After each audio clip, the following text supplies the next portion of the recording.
Dharmaveer part 2चा शुभारंभ झालेला आहे। धर्मवीर पार्ट 1 जो आहे आपण सगळ्यांनी पाहिला। संपूर्ण देशभरात नाही जगभरामध्ये दिघे साहेबांच्या जीवनावरचा हा चित्रपट, दिघे साहेब कसे जगले, कसे वागले, त्यांचं पूर्ण जीवन कसं होतं या पहिल्या धर्मवीर पार्ट 1 मध्ये तेवढं मावू शकत नाही। आणि मला वाटतं हा पार्ट 2 आहे, त्याच्यात किती दाखवता येतंय ते दाखवलं जाईल। आणि हा देखील धर्मवीर पार्ट 2 जो आहे हा पुढचा जो काही त्यांचा कालखंड आहे याचा सर्व जीवन प्रवास जो आहे त्यांचं आयुष्य, त्यांची कीर्ती, त्यांचं कार्य, त्यांची कार्यपद्धती या धर्मवीर पार्ट 2 मधून लोकांसमोर येईल। अमृत नोनी आर्थो प्लस ये एक प्रूवन फॉर्मूला है। इसमें मौजूद नोनी फल के गुण और आयुर्वेदिक जड़ी बूटियां शरीर को जरूरी पोषक तत्व देने के साथ साथ हड्डियों और जोड़ों के घिसने, उनमें होने वाले सूजन और दर्द को रोकने में मदद करता है। दर्द मुक्त जीवन के लिए अमृत नोनी आर्थो प्लस। लोकांना आनंद दिघे साहेब काय हे पहिल्या पार्ट मधून काही प्रमाणामध्ये कळलं। आता या दुसऱ्या पार्ट मधून आणखी पुढचा भाग त्यांना पहिल्या पार्ट मध्ये काही जण उठून निघून गेले, काही जण उठून गेले पहिल्या पार्ट मध्ये, कसं बघतात आता दुसऱ्या पार्ट मध्ये त्यांची दुसरा पार्ट जो आहे तो अतिशय म्हणजे जी वस्तुस्थिती आहे, वस्तुनिष्ठ आहे ते त्याच्यामध्ये दाखवलं जाईल। आणि त्याच्यामध्ये कुठलाही भाग कमी करण्याचा प्रश्न निर्माण होणार नाही अशा प्रकारचा दुसरा पार्ट होईल। पहिल्या पार्टमध्ये गद्दारांना शमाना ही टॅगलाईन होती, आताच्या याच्यामध्ये साहेबांचं हिंदुत्व ही टॅगलाईन आहे। हा बरोबर आहे, म्हणजे ज्यांनी हिंदुत्वाशी, बाळासाहेबांशी विचारांशी विश्वासघात केला, बाळासाहेबांच्या विचारांची बेईमानी केली, गद्दारी केली आणि सत्तेसाठी, खुर्चीसाठी जे काही 2019 मध्ये झालं हे संपूर्ण राज्याने, देशाने पाहिलेलं आहे। आता जे आहे दुसरा पार्ट जो आहे तो साहेबांचं हिंदुत्व, म्हणजे आम्ही जी भूमिका हिंदुत्वाची, बाळासाहेबांच्या विचारांची, आनंद दिघे साहेबांच्या विचारांची घेतली आणि आज सरकार त्याच्यावर काम करतं आहे। छत्रपती शिवाजी महाराजांचा आदर्श डोळ्यासमोर ठेवून सरकार सर्वसामान्यांचं सरकार आहे, सर्वसामान्यांना न्याय देणारं सरकार आहे, सर्व घटकांच्या आयुष्यामध्ये चांगले दिवस आणण्याचा प्रयत्न करणारं सरकार काम करतं आहे। आणि हिंदुत्वाची भूमिका घेत असताना दिघे साहेब असतील, बाळासाहेब असतील, ते इतर समाजाचा कधी त्यांनी दुस्वास केला नाही, इतर समाजाचा द्वेष केला नाही, त्यांनाही सन्मानाने वागवलं आणि त्यांनाही अडचणीमध्ये मदत केली।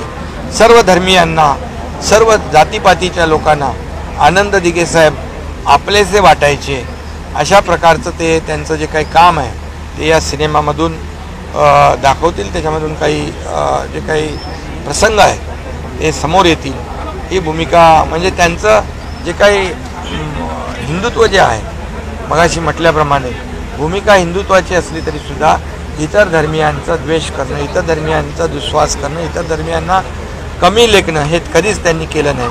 देशभक्त, राष्ट्रभक्त जो कोणी आहे, मग तो हिंदू असेल, मुसलमान असेल, शीख असेल, ईसाई असेल, याच्याबद्दल फार आपुलकी आणि जिव्हाळा आनंद दिघे साहेबांनी होता आणि बाळासाहेबांनी होता। अवकाळी पावसाच्या बाबतीमध्ये जे काही गारपीट आणि अवकाळी पाऊस झालेला आहे त्यामध्ये नाशिक आहे, नगर आहे, उत्तर महाराष्ट्र आहे, या सगळीकडेच ज्या जिल्ह्यांमध्ये गारपीट झालेली आहे सकाळीच सूचना दिलेल्या आहेत। ज्या ज्या ठिकाणी गारपीट झाले, अवकाळी पडलेला आहे त्या ठिकाणचे तातडीने पंचनामे करावे आणि शेतकऱ्यांना तातडीने मदत देण्याचे निर्देश दिलेले आहेत। हे सरकार शेतकऱ्यांचं आहे, बळीराजाचं आहे, कष्टकऱ्यांचं आहे, शेतकऱ्यांच्या पाठीशी राहणारं, उभं राहणारं सरकार आहे आणि म्हणून शेतकऱ्यांना वाऱ्यावर सोडलं जाणार नाही। त्या बाबतीमध्ये अंमलबजावनी करण्याच्या सूचना सवाल है। आपने गढ़चिरौली जो है में वहाँ पे मंत्री रहते हुए, गार्डियन मिनिस्टर रहते हुए क्या कुछ काम किया था, उसके बारे में थोड़ा सा। पालक मंत्री मैं जब गढ़चिरौली में था तभी जब हमारे बाला साहेब ठाकरे जी के और आनंद दिघे साहब के विचार थे, नौकरियाँ देना, नौकरी तो चाहिए, लेकिन नौकरियां देने वाले भी हाथ तैयार करो। मतलब आज मैं एक मुझे समाधान है, खुशी भी है कि टाटा टेक्नोलॉजी हो उसने एक बहुत ही एडवांस स्किल डेवलपमेंट सेंटर शुरू किया है। सालाना 5000 युवाओं को वहाँ ट्रेनिंग मिलेगी, नौकरियाँ भी मिलेगी और उद्योग निर्माण करने वाले हाथ भी तैयार होंगे। ऐसी मेरी कोशिश थी, उसमें समाधान है, ये शुरुआत हुई है। कई और उद्योग जो है वहाँ पर शुरू किए हैं और वो जो नक्सल ग्रस्त इलाका है, वो आदिवासी इलाका है, उसको गढ़चिरोली को मेन स्ट्रीम में लाने के लिए अभी तो मैं मुख्यमंत्री हूँ, निश्चित रूप से लोगों के हाथ को काम, वहाँ उद्योग, वहाँ का विकास, डेवलपमेंट और ये नक्सलवाद को ख़त्म करने के लिए सिर्फ पुलिस की गोली नहीं तो डेवलपमेंट भी जरूरी है और वो डेवलपमेंट हो रहा है। एक सवाल ये है कि सर गढ़चिरौली में पिछले 15 दिनों में टारगेट किलिंग की जा रही है, इसको लेकर आप लोग क्या करें? टारगेट किलिंग की जा रही है, 15 दिनों में 3 लोगों को मारा गया है पुलिस मुखबिर बताकर। टारगेट किलिंग एक तरह से देखिए, आज मैं कहूँगा हमारी जो C60 की टीम है ये इतनी एडवांस टीम है कि आज हमारे यहाँ पर महाराष्ट्र में गढ़चिरौली में रिक्रूटमेंट पूरी तरह बंद है। रिक्रूटमेंट मतलब उनकी जो नक्सल की, और जाके वो छत्तीसगढ़ के अबुझमाड़ एरिया में छुपते हैं और नक्सल पूरी तरह हमारी पुलिस ने ख़त्म कर दिया है। अभी ऐसे कोई भी घटना हो तो पुलिस और वहाँ के नागरिक जो है और हमारी सरकार नक्सलवाद ख़त्म करने को पूरी तरह तैयार है और उसका नतीजा हम देख रहे हैं कि पूरी तरह लगभग न के बराबर वहाँ पर नक्षलवाद है। काल ओबीसी मेळाव्यामध्ये छगन भुजबळ यांनी मागणी केली की शिंदे समिती बरखास्त करा, तर सरकारमध्ये दुमत दिसून येते। नाही, याच्यामध्ये एकच मी सांगतो त्यांच्याशी माझी चर्चा झाली आणि त्यांचं कुठेही मराठा समाजाला विरोध नाही आणि सरकारची भूमिका स्पष्ट आहे।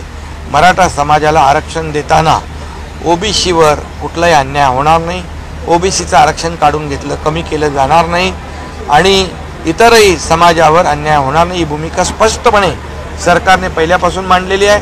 त्याच्यावर सरकारचं युद्ध पातळीवर काम सुरू आहे, मागासवर्ग आयोग त्याच्यावर काम करतोय, 3 न्यायमूर्ती आपण त्याच्यासाठी कमिटी केलेली आहे, मोठ्या प्रमाणावर इन्फ्रास्ट्रक्चर आणि त्यांना आपण निर्माण करून दिलेलं आहे आणि मराठा समाज मागास कसा आहे हे सिद्ध करण्यासाठी वॉर फुटिंगवर काम सुरू आहे आणि ज्या जुन्या नोंदी आहेत, या जुन्या नोंदी ज्या आहेत कुणब्याच्या, ते GR आपण आता काढलेला नाही, हा GR 1967 पासून 2004 पासून या GRचा अवलंब होतोय।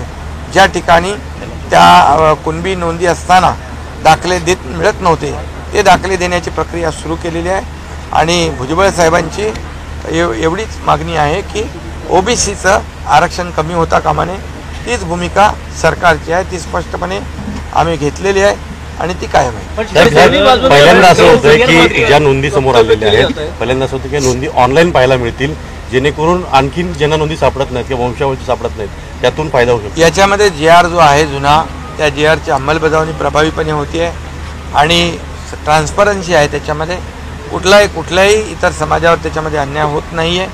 जुन्या नोंदीप्रमाणे कुणबी दाखले देणे हे तर सरकारचा निर्णय पूर्वीचा आहे, फक्त तो अंमल होत नव्हता, त्यामुळे याच्यामध्ये कुणालाही विरोध असण्याचं कारण नाही आणि भुजबळ साहेबांना पण त्यांची भूमिका हीच आहे, मराठा समाजाला आरक्षण मिळालं पाहिजे, ते देत असताना ओबीसी समाजाचं आरक्षण कमी होणे तीच भूमिका सरकारची। हिंसाचार झाला त्या संदर्भात गृह खातं अपयशी असं देखील छत्रपतींचा विचार म्हणजे